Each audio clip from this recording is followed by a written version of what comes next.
ഇന്ന് ഒരു vegetable stew ആണ് ഉണ്ടാക്കാൻ പോണത്. വളരെ സിമ്പിളായിട്ട് തന്നെ നമുക്ക് വെജിറ്റബിൾ സ്റ്റൂ ഉണ്ടാക്കാം. അപ്പോൾ എല്ലാവർക്കും റീനാസ് ഓർഗാനിക് ഗാർഡൻ ചാനലിലേക്ക് സ്വാഗതം. നമുക്ക് വീഡിയോയിലേക്ക് പോകാം. ബ്രേക്ക്ഫാസ്റ്റിന് അപ്പത്തിനും ഇടിയപ്പത്തിൻ്റെ കൂടെ കഴിക്കാൻ പറ്റിയ എല്ലാവർക്കും പെട്ടെന്ന് ഉണ്ടാക്കാൻ പറ്റിയ ഒരു വെജിറ്റബിൾ സ്റ്റൂ ആണ് ഇന്ന് ഉണ്ടാക്കാൻ പോകുന്നത് കേട്ടോ.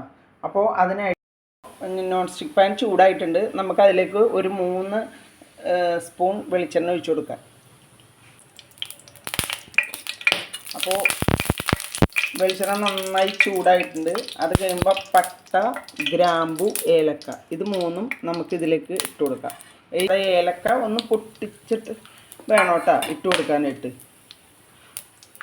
അതൊന്ന് ഇതിൽ ഒന്ന് ജസ്റ്റ് ഇതായി വരുമ്പോൾ തന്നെ അരിഞ്ഞ് വെച്ചിരിക്കുന്ന ഒരു സവാള, ഒരു വലിയ സവാളയാണ് ഞാൻ എടുത്തത്. ആ സവാള ഇതിലേക്ക് ആഡ് ചെയ്ത് കൊടുക്കാം.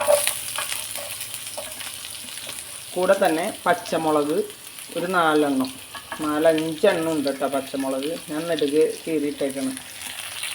നമ്മളിനി എരിവിന് വേണ്ടിയിട്ട് കുരുമുളകാണ് ഇനി ചേർക്കണത്. ഫ്രഷ് ചെയ്ത കുരുമുളകും കൂടെ ചേർക്കുന്നുണ്ട്. അപ്പോൾ പച്ചമുളക് അത് ഇനി ഇതൊന്നും നല്ലോണം മുരിഞ്ഞോട്ടെ. കൂടെ തന്നെ നമുക്ക് ഇഞ്ചിയും വെള്ളുള്ളിയും കൂടെ കൊടുക്കാം.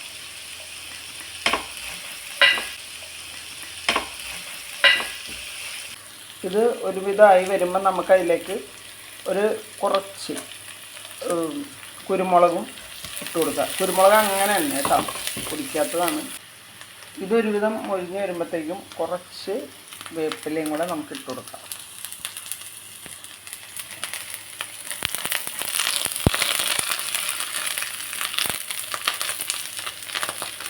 വേപ്പില ഇട്ട് കൊടുത്തിട്ട് നന്നായിട്ടൊന്ന് മൊഴിഞ്ഞ് വെക്കാം.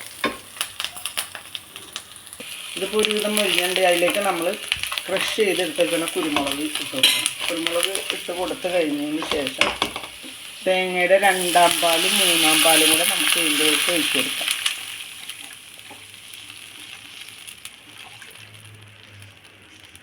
ഇതൊന്ന് നന്നായി തിളക്കണം. ഈ സമയത്ത് നമുക്കിതിലേക്ക് വേണ്ട ഉപ്പ് ഇട്ട് കൊടുക്കാം. ഞാനിപ്പോൾ 1/2 സ്പൂൺ ഉപ്പാണ് ഇട്ടേക്കണത്. നോക്കിയിട്ട് വേണമെങ്കിൽ നമുക്ക് വീണ്ടും ഇട്ട് കൊടുക്കാം.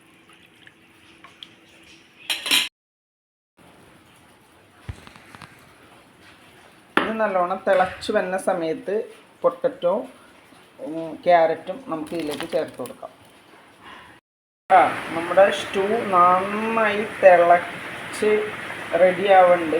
ഇനി ഇതിപ്പോൾ നിങ്ങൾക്ക് നല്ല കട്ടിയായിട്ടുള്ള തിക്ക് ഗ്രേവിയാണ് വേണ്ടതെന്നുള്ളത് ഉണ്ടെങ്കിൽ കുറച്ച് കാഷ്യൂസ് നമുക്ക് വെള്ളത്തിൽ സോക്ക് ചെയ്തിട്ട് അത് മിക്സിയിൽ അടിച്ചിട്ട് അത് ഇതിൽ ചേർക്കാം.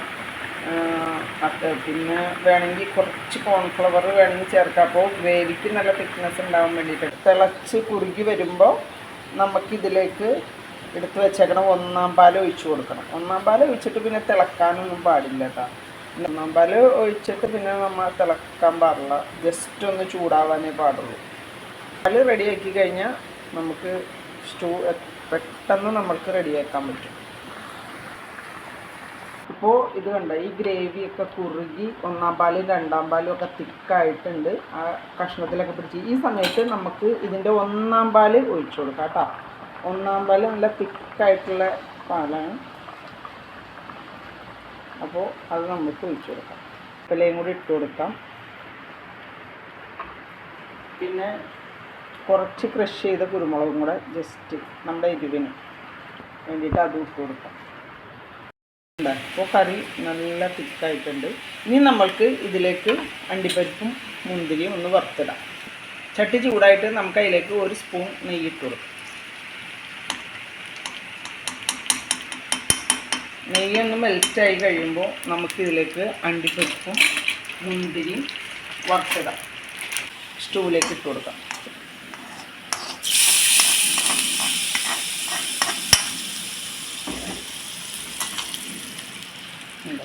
അപ്പം നമ്മുടെ വെജിറ്റബിൾ സ്റ്റൂ നന്നായിട്ടുണ്ട്.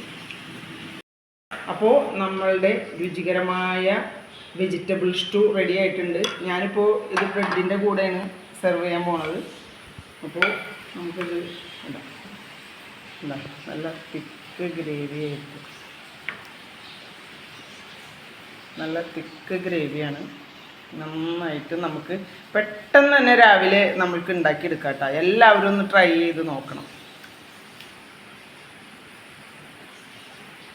എൻ്റെ ഈ വെജിറ്റബിൾ സ്റ്റൂ റെസിപ്പി നിങ്ങൾക്ക് എല്ലാവർക്കും ഇഷ്ടമായെന്ന് വിചാരിക്കുന്നു. ഇതുപോലെ നമ്മുടെ വീട്ടിൽ വളരെ ഈസി ആയിട്ട് നമുക്ക് വെജിറ്റബിൾ സ്റ്റൂ നമുക്ക് രാവിലത്തെ ബ്രേക്ക്ഫാസ്റ്റിനൊക്കെ റെഡിയാക്കാം. നമുക്ക് ആരെങ്കിലുമൊക്കെ വരുമ്പോൾ, ഗസ്റ്റ് വരുമ്പോൾ ഒക്കെ ഇങ്ങനെ പെട്ടെന്ന് റെഡിയാക്കി കൊടുക്കാൻ പറ്റിയ ഒരു റെസിപ്പിയാണിത്. അപ്പോൾ എല്ലാവരും ഇതുപോലെ ഒന്ന് ട്രൈ ചെയ്യുക. വീഡിയോ ഇഷ്ടപ്പെട്ടാൽ ലൈക്ക് ചെയ്യണം, കമൻറ്റ് ചെയ്യണം. സബ്സ്ക്രൈബ് ചെയ്യാതെ കാണുന്നവർ ഒന്ന് സബ്സ്ക്രൈബ് ചെയ്യുക. പിന്നെ ഫ്രണ്ട്സിനൊക്കെ ഒന്ന് ഷെയർ ചെയ്യുക. ഇനി അടുത്തൊരു റെസിപ്പി ആയിട്ട് വരുന്നവർ ഒത്തിരി നന്ദി.